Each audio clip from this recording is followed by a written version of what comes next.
Okay, these are called your magical splits. Now, we both know there is nothing magical about flexibility work.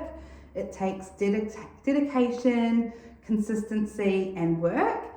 But this is a little sequence that I like to do, and it's definitely something that I want you to be warmed up for. You can do it without warming up, but when we're doing it in the process of trying to achieve greater flexibility, making sure you have done some exercises beforehand and warmed up really nicely is of great benefit, because then you really can find that beautiful melting throughout this whole sequence. So we do a bit of a sequence here. I want you to remember breath work, slow and controlled, and making sure you're not pushing too far. That is not the point of this. You should feel a little bit of a stretch, maybe a little bit of tension, but it should be able to release through. You shouldn't have to grit your teeth through this. So this is another one where it may feel like we're not doing enough, but less is more in this exercise. So we've done some warm-ups, our body's ready and primed. We're gonna start with our dominant leg. So what that means is, if you're working on splits, if you have a leg that maybe is a little bit further down in the splits, even if you do your Grom back ones or your kicks, you've got the leg that's a little bit higher, that is the leg we're going to start with in front. If you're even on both sides, just choose which one feels nicer to move, and we're going to use that one first. So starting with our dominant leg, and we're going to come in and we're going to do a really nice half kneeling, and we're going to make sure we've got our hip over our knee and our knee over our ankle here. A lot of the times dancers try to push out too far, and we want to keep this really nice and steady through here. Popping your hands on your hips, and we're just going to start with tucking and tilting through that pelvis. So I'm not sort of rocking forward and back here, I'm really just using my pelvis. I'm squeezing my glutes to get a little tuck and tilt. So not only am I tucking my hips this way, I'm also arching back that way. So I'm moving both ways. There's a little bit of sway in the hips, but I'm not actually transferring the weight to each foot. You're going to have a little bit more weight on this knee. So if you need to, you can actually put something underneath. And we're going to do this for about 30 seconds, tucking and tilting under here, moving through that position. Then next thing we're going to do, you can use a mat, you don't have to, is we're going to now take our hands and extend into a long lunge through here. Once again, I want you to keep your knee over your ankle for this one. Tuck that toe under, and we're going to push. I want you to think about pushing the heel back. So we're really lifting that knee up. Lovely. And then what we're going to do is we're going to rock forward and back. So that's why we're starting here, because we need somewhere to rock forward to. So we're coming forward and back. Now all these positions should feel pretty comfortable for you to get into. If they don't, let me know and we can definitely change some things. We don't want to be dropping through this hip here, so we're really keeping that hip up and we're staying nice and aligned through here. So if I come forward, this is what it's going to look like.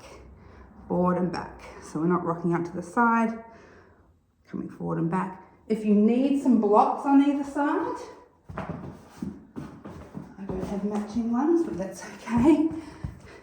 You can use some blocks here like this to come forward and back. All right, again, about 30 seconds in that position. Then when you're ready from here, coming back into that starting, popping the knee down nice and gently, untucking that toe. If you've got your hands on the floor, we're going to extend. And I want you to take both the hips back, keeping the foot on the floor for as long as you can, and then just letting it pop up as you straighten that leg, and then coming back forward. And again, very nice and gentle, hips back, coming forward. If you need blocks, you can do that too. We want to try to make sure we're not hunching over and really putting tension through the back. So if you need blocks to help with that, absolutely. And then you can just test over time. So those hips are really nice And square through here. Once again, I'll show you coming from the front, forward and back. You'll see I'm not sort of swinging out. Main thing I'm trying to do is keep that lovely alignment through here. And this one, we want to get a really nice stretch through the back of the leg, yeah? Coming forward. This is almost like our release. And this is when we want to find the stretch. Nice little release. Find the stretch. Lovely, and you're going to do that for 30 seconds. Then you're going to change over and you're going to do it on the other side. So all that same stuff on the other side. And then you're going to finish up with 5 cat-cows. So coming in here, moving through, really nice and slow. And when you get to the cat-cows, I want you to try and do them as slow as you can. Working in your one breath, one movement.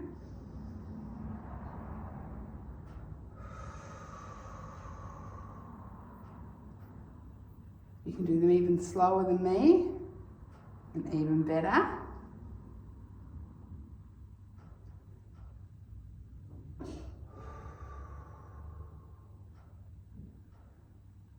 Beautiful. And then we're just going to finish up with some hip openers. So we're going to come on up to standing. Feet have something to lean on behind you. Cross that leg over. So I'll come in a little bit closer so you can see I've got that foot across here. And we're almost using the foot that's flat on the floor as a little bit of a help to open up the hip. Then we cross it over. Open it up. Cross it over. And we don't need to keep everything completely square. We do want to think that we're getting some nice movement through this hip.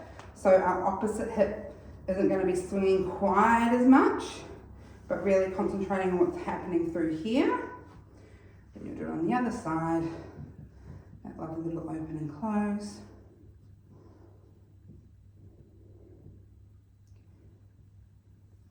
And then you would have gone through both legs for your magical splits.